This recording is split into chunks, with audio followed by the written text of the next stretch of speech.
It's a great day in SimWorld, everybody. Good morning and welcome to SimWorld Today.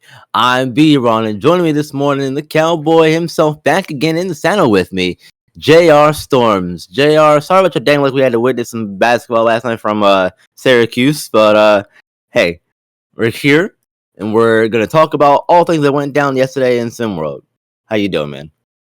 I'm doing great. Like you said, Syracuse de- really underperformed against USC, which we're going to get to last night, and Notre Dame as well, getting blown out by Missouri. All things I'm sure we're going to discuss today.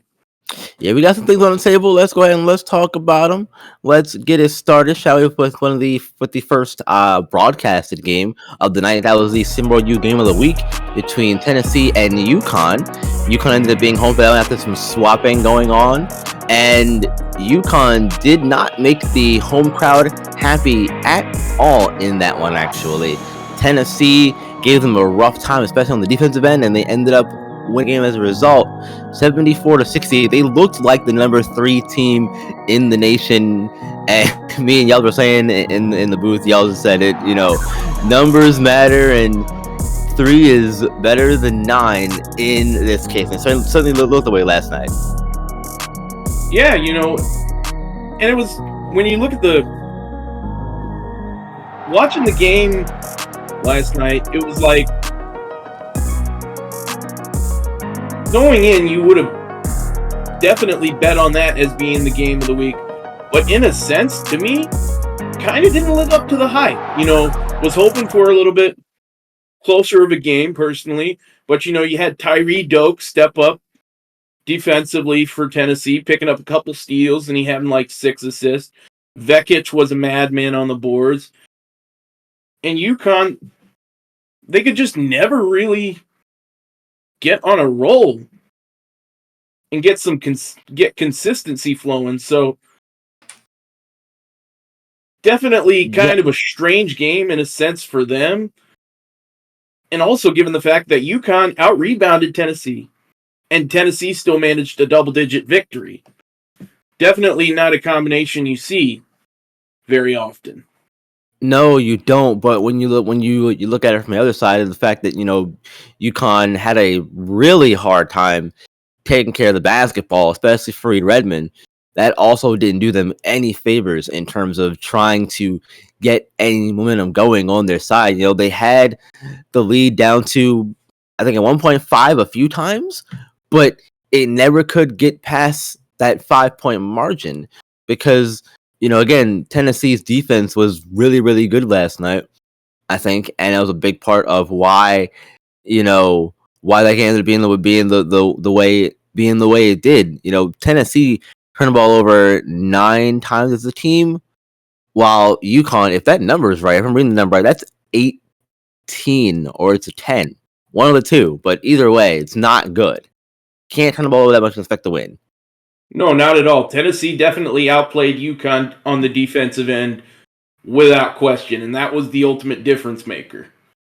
It really, really was, man. It really, really was. Well, look, difference makers, man. Let's go to our next broadcasted game, USC and Syracuse, the late game, and over there in California. And there was a lot of California love going on over there, man, because USC, they made it look really easy against Syracuse last night.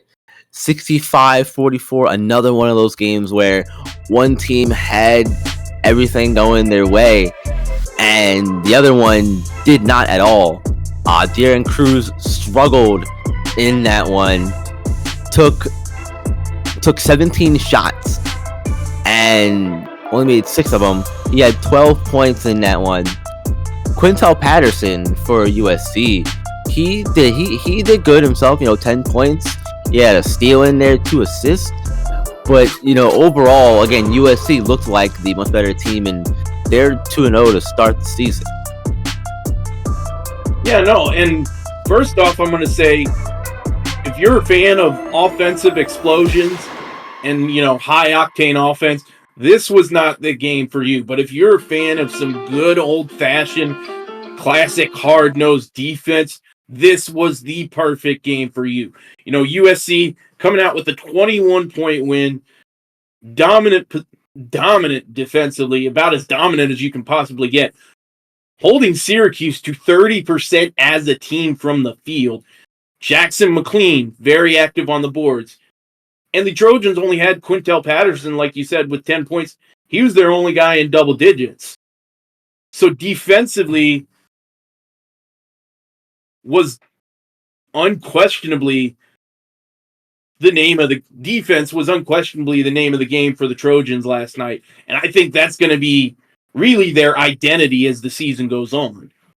Yeah, exactly. I have to agree with you there. They looked really strong defensively, and they're going to need to be strong defensively, especially in the Pac-12 with UCLA and Arizona, among them within that top 3 conversation to win the pack of the season.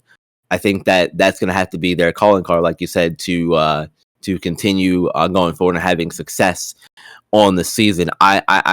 I'm really impressed when you put it that way, JR. When you look at the margin of victory, and you only see one guy for USC in double digits, that is insane to think about. When you really step back and go for a second, because when you see a score like that, you might think, "Oh man, somebody must have went crazy." Or somebody or multiple people went crazy. But no, that's not what happened.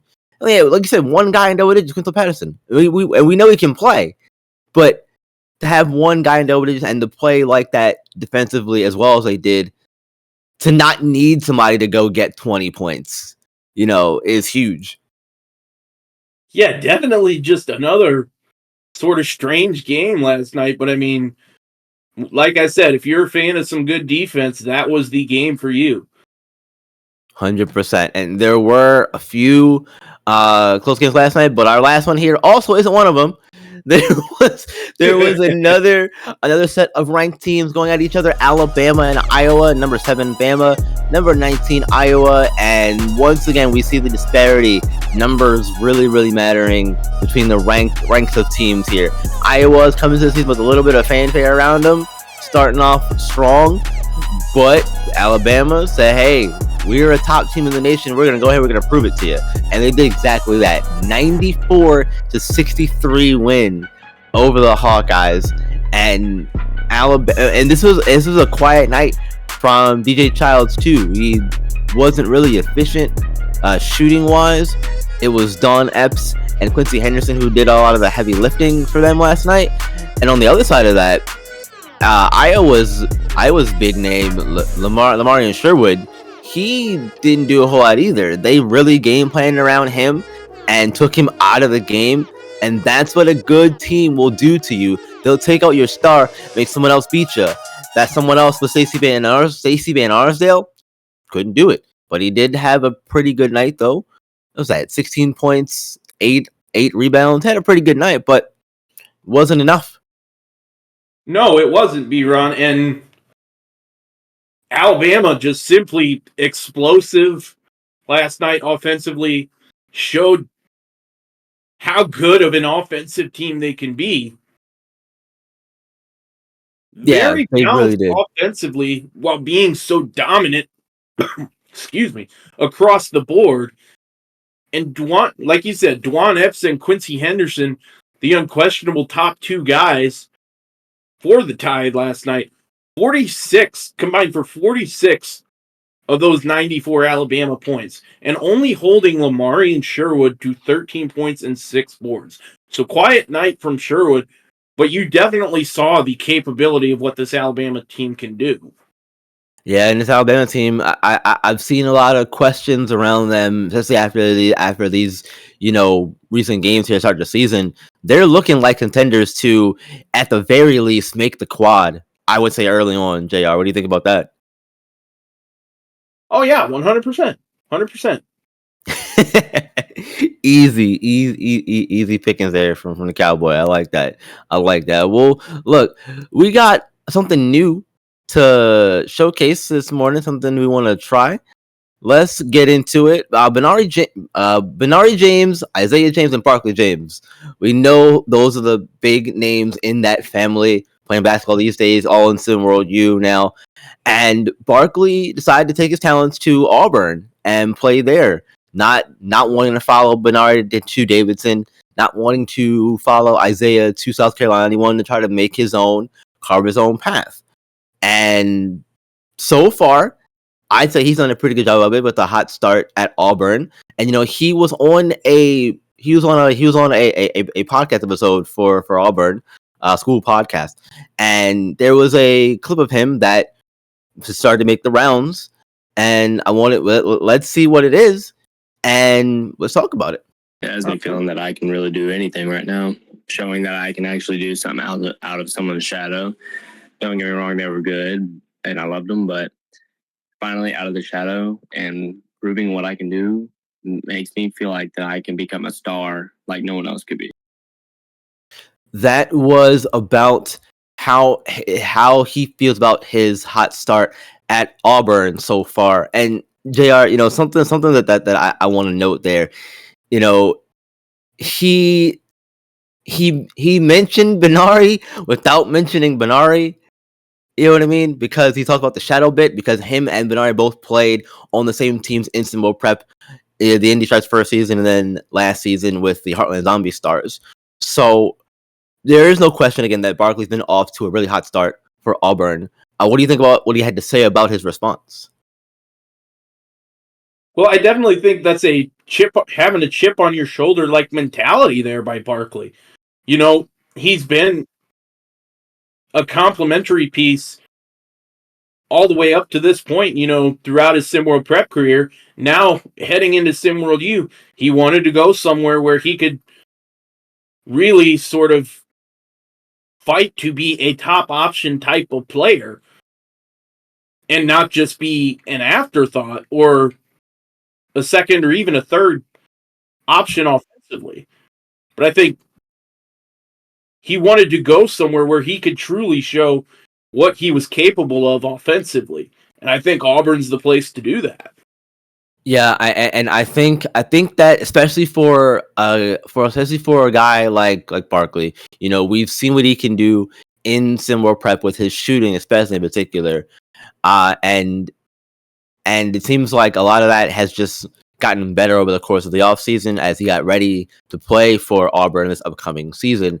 And I think, and overall, he looks a lot more confident and secure in his game, knowing that he is going to be one day that number one, or even now, really, he's that primary option for a team. I think that has to do wonders for your confidence as a player, going into a situation knowing that, yeah, I may be one of the new fishes here, but I have the skills and I'm showing the skills to people who may have doubted that I can be a number one. And there was talk about him coming into the season about him being one of the top scorers in SimWorld U. And I mean, the potential is there. As I said it when that report came out, potential is there. I didn't see it happening this season, but the potential is definitely there for him to hit that goal and be in that top tier of scorers in SimWorld U in the future. Yeah, without question, Barkley definitely has that capability. Yeah, he really, really does. Well, JR, look, thank you for joining me this morning. Really appreciate you. Appreciate you all as well, taking the time out of your morning to listen to us talk about all things going on in SimWorld U. Remember, hit the like button on the video, on the podcast. Support us that way. Share SimWorld with somebody. They don't know it exists. Let them know it exists. They want to come and be a part. And until tomorrow, we'll be back with more SimWorld today. Remember, SimWorld is the only place where you can see the game, be the game. We'll see you tomorrow.